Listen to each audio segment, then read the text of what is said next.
of advice do you have to homeowners? Practicing that preparedness. Starting the conversation now is always going to be a benefit to any association out there.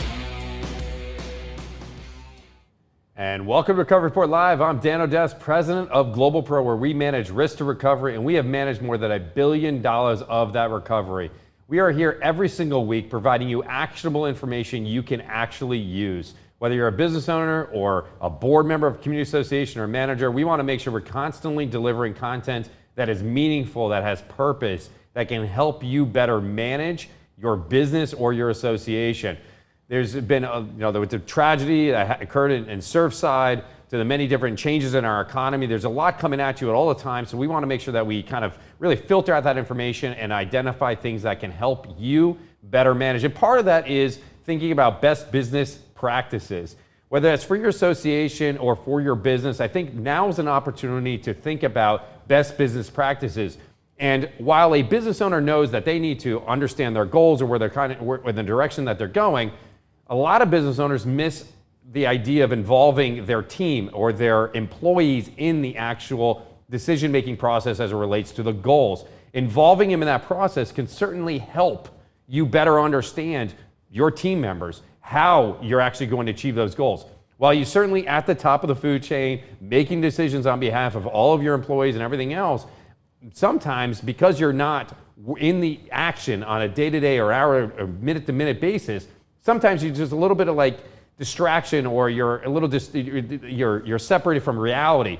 So the good way to do that is just to really get in there, and that goes for community associations as well. I think a lot of community associations don't realize how much of a business they are managing or operating. They don't realize that just like a business would have goals, an association should have the same.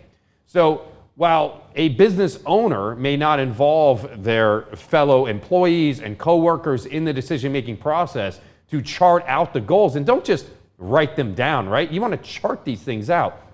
Create an action plan around them. What is it going to actually take to do it? And while you're developing that plan, involving your fellow unit owners, the unit owners that voted you onto that board to help guide their association, to make fiduciary decisions for them, financial decisions to decide where you're going to spend the money, how you're going to spend the money, how much of it you're going to spend, what you're going to spend it on, and where you're going to do with it, and who you're going to hire. Yes, you have been tasked with doing that, but if your fellow unit owners don't understand the direction, don't understand your goals or your objectives or what it's going to take to actually to achieve them, then you might lose them at some point. They may not understand where it is that you're trying to do, because again, you're in the meetings, you're in the weeds and dealing with those things, but maybe your fellow unit owners are seeing something or hearing something that may add value or change the direction. Maybe their own experiences as being a CEO or a risk manager or a construction professional in their line of work may help guide you towards those goals, may expedite the process, may make the projects more efficient, cost less money, take less time, which leads to a better community. Just like it would, for a business, lead to a better, more profitable business, something that your employees can be proud of, right? You want your employees and your coworkers to be involved in those process, just like you would want your unit owners to be a part of it. But for a lot of business owners that have gotten on a trend of posting things in, let's say, the conference room or disseminating the information, whether it's through emails or message boards, I find that associations, even if they do have certain goals or objectives and plans, the only time that you ever see them are in the meetings, right? They're in the meeting minutes that you then have to request as a unit owner. But why not post those things in the elevator or the common areas, just like a regular business would do? I think that would lead to a lot more constructive conversation. It would avoid a lot of disputes and issues down the road. I think associations, especially in the wake of Champlain South Tower, where there's a lot of questions as the decisions that were made by the current board and prior boards, why put yourself in that situation association when you are in fact managing a corporation? It is a nonprofit corporation that in a lot of these associations are multi-million-dollar corporations sitting on a ton of cash. Some of them are not, and unfortunately in financial constraints, well, just like in a marriage, if your spouse doesn't know that you're having financial issues or troubles, it'll lead to other problems that you're having, and unfortunately sometimes a divorce. Well, you don't want to be recalled as a board member or get into a fight with your fellow unit owners or your neighbors, right? These are your neighbors but also they are members of this corporation. They voted for you to be on that board. So make decisions best in their interest, but involve them in the decision-making process. And I think sometimes if we're a little bit more transparent, and I'm recommending a lot of transparency,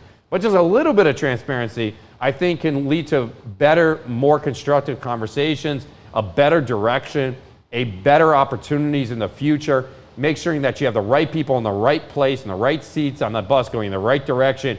I think will lead to a much better financial decisions for associations and businesses.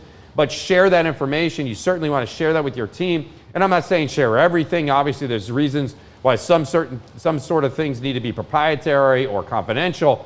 But your goals, the direction you're going, I'm not so sure that they need to be so confidential or proprietary in nature and shouldn't be shared with unit owners just like they should be shared with coworkers. I'm a huge proponent of sharing my goals, my vision, to make sure that all of my team knows the vision that I've had for GlobalPro from day one. Since 2012, I've had certain visions, some big, hairy, audacious goals, as well as monthly, if not quarterly, 3 years, 5 years, 10 years, always resetting them every single year. We are working on those things together with our team. Obviously, 2020 was probably one of the toughest years for most businesses, so we had to retool things, rethink things. We're at a distance, so right now is a good opportunity to do that. Our signature process can help you achieve your goals too. If you need advice or information about insurance, how we can help you better plan for it, we want to be involved in every aspect of your business, whether it's the planning phase, the recovery from loss, and the rebuilding for your association or your business. That's what it's all about. You can learn all about that on our website. I totally encourage you all to contact us first. Call us first. We've been running this campaign, talking about it. I mean, a lot of people are now telling us that it should be call us before, okay? We even thought about it, but it doesn't really have the same ring as call us first, so we're probably gonna stick with the call us first. But really what it's all about is like call us before you take action, or before you do something. Allow us to help you through that process. We can help you with your goals and in planning for the future as it relates to insurance, particularly for associations where insurance runs at an extreme cost. It's always that top line item that no one wants to think about but gets a lot of attention around budget time, and then they forget about it. So we want to constantly remind you about how you can use it, why it's there, why it's costing what it is. Has very little to do with your claim history. Unfortunately, we've heard a lot of people disseminating that misinformation, but we constantly are reminding you of that. But one of the other things that is getting a lot of attention that does need a lot of planning is infrastructure. We're talking a lot about infrastructure here on the Recovery Report. Week in and week out for the last, I'd say, month, it's been a big focus on infrastructure, particularly, of course, and I'll acknowledge it because of the wake of the Champlain South Tower, we have received an enormous amount of phone calls. Our next guest is talking about a particular infrastructure issue that's not getting the attention it needs. I don't believe it is. I only recently have started to receive phone calls about it. I want to invite on Joey Woodworth with Case Marine Construction, an expert, absolutely an expert in all things seawall. Seawalls, particularly, are a really important infrastructure issue. We're going to get into why in a little bit. But just like we did with the prior engineers and the lobbyists, I want to break down the seawall into its components, just like we broke down concrete last week and the way we broke down the legislation the week before. Joey, thank you, and thank you for taking the time to join us here today on the Recovery Report. Thank you very much for having us. So Joey, tell us a little bit about your company. Tell us a little bit about yourself. What are the types of clients that you have? What are the types of projects that you guys are dealing on? What's your focus at Case Marine Construction? So Case Marine Construction is based out of Miami. We take projects anywhere from the Keys to North Palm Beach area. We have residential projects, we have condominium projects, and some commercial marinas that we're dealing with as well. We were established just about 4 years ago. My background is I've been at GC since 1990. I studied architecture, and I switched from luxury home building into the marine seawall business about 4 years ago. Because of the urgent need, majority of seawalls are 40, 50 year plus. They're in a decaying state, and they need to be repaired. So one of our goals was to try to be the most sustainable and bring new technology into the seawall market. So one of our main things was just bring in a high level of communication, quality, and new tech, and non-corrosive products into the marketplace. Very interesting. And also, I mean, seawalls typically get a lot of attention when we're talking about flooding. I mean, there's obviously about resilience in the city and everything else. What we're talking about here today is about existing seawalls and just literally the health and fitness of those walls and things and elements and issues that may impact them and why seawalls should be a priority when you're addressing your infrastructure. Because, I mean, Joe, I'm sure you're hearing all the reports about the piles and about the beams and the concrete.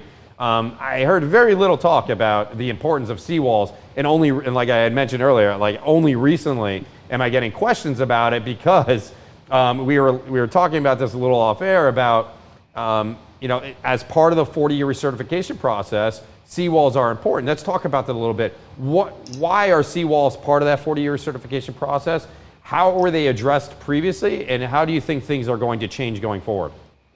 So back to your point about the flooding. So the city codes are mandating that the seawall caps be raised. There's a lot of work being done where they're only raising the seawall cap and putting a higher seawall cap on top of the existing wall without certifying the existing wall.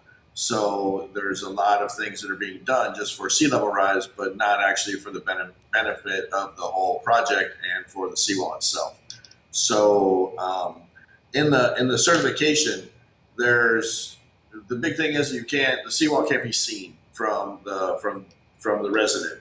So unless you're on the water, you can't see it. So there's multiple components within the seawall. There are weep holes that allow static pressure and water to dissipate through the seawall. So that way, if you have too much rain event, then that water load can't push on the seawall. There are tieback issues, which are typically galvanized pipes to an anchor that rust over time.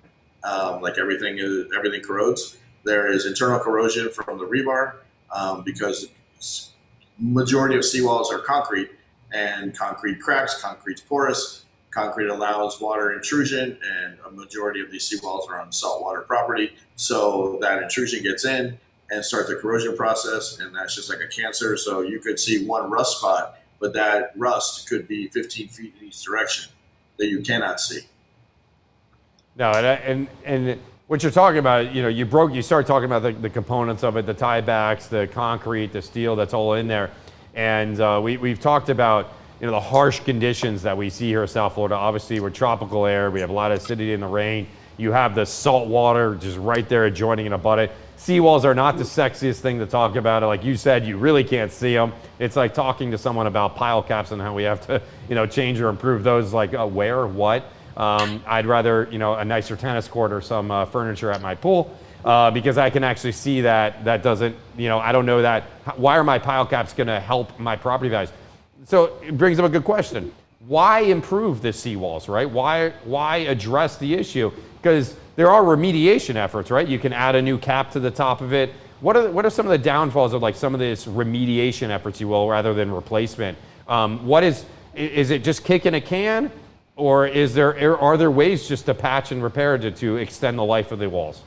Yeah, so we're in two projects in Aventura where they had failures. So we have like 150 feet and we have 280 feet that have fallen into the waterway.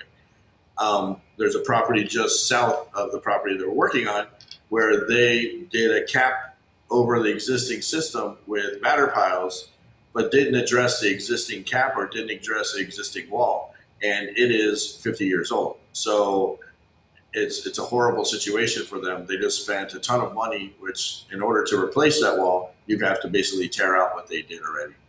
So there's a lot of, there's some contractors that will go ahead and do this cap over situation on an existing wall that is really, really before you do anything like that, you should have an expert evaluate the actual wall, making sure that it's, up to speed and can last, another 20 years. So if you're kicking that can, at least you're kicking it for 20 years as opposed to kicking it for 5 years. That doesn't make much sense to do that.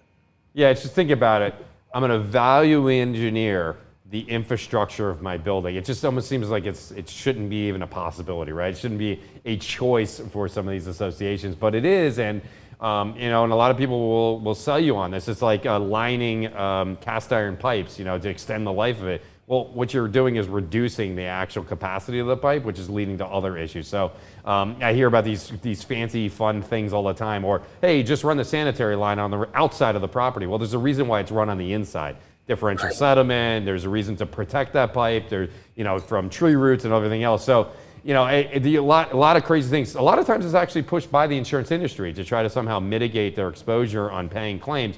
And that's where we see it on our side, is that sometimes these mitigation efforts are used by the insurance company. And I say mitigation efforts, it's really not a mitigation effort. I say the kicking of the can or the value engineering leads to this issues of coverage, because the insurance company uses that as a basis to say, oh, this is a long-term ongoing wear and tear thing, and because you didn't replace the wall when you should have done it. And it's like, well, what do you mean I should have done it? The engineer said that I can do this, so why aren't you insuring me from this? And there's limited coverage for these things, such as seawalls, and really where you see your coverage is when you have marinas.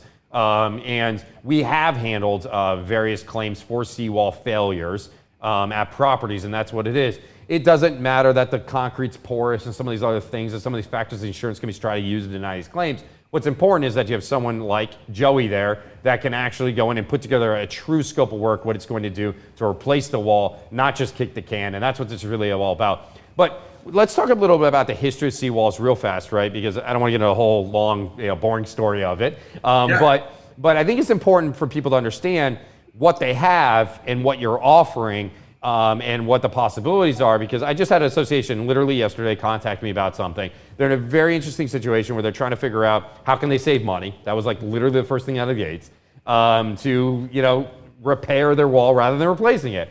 And we got into a conversation about the new project next door. And I was using that to contrast, going like, I don't really actually think there's a possibility for you guys to repair it because of that new wall. And then we started talking about what was in that new wall.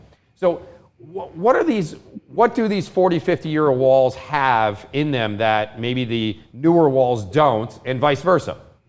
Sure. So there's, just to go over some different types of seawalls, there's a concrete panel wall system, which has, it's king piles and batter piles. It's the angle piles that you see when you're on the water. It's all concrete with reinforcing rod. Then there's steel sheet piling that is installed and has a concrete cap with standard steel rebar. Majority of companies are using all standard steel rebar. There's vinyl sheet piling that's corrugated. It goes in and out. You'll see that more in a residential application. There's a new technology that we've been using called TrueLine, which is a hybrid between vinyl and concrete. It's a fantastic product because it's 92% recycled. And basically it's an interlocking panel that creates a cell.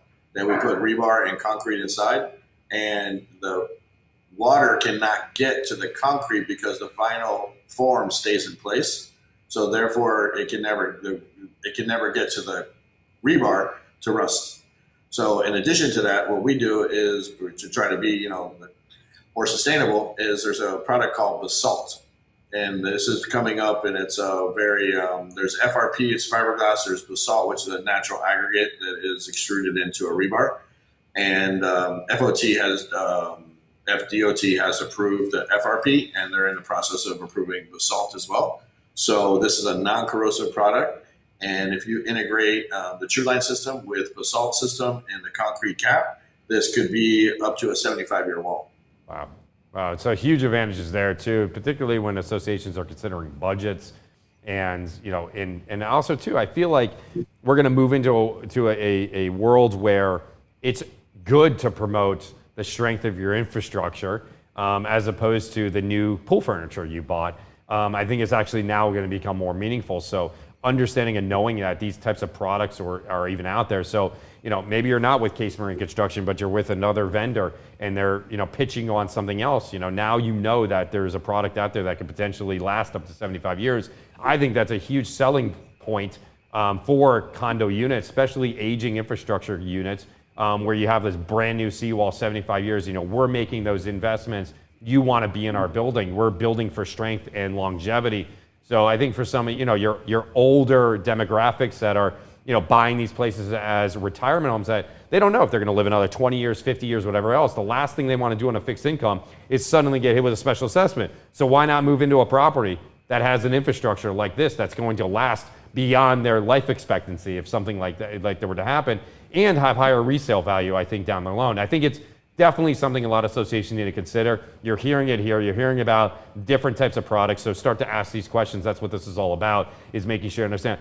Talk to us a little about the investigation process, and then we're going to wrap up on that, because I want people to understand, when you go out there, what should they expect from you?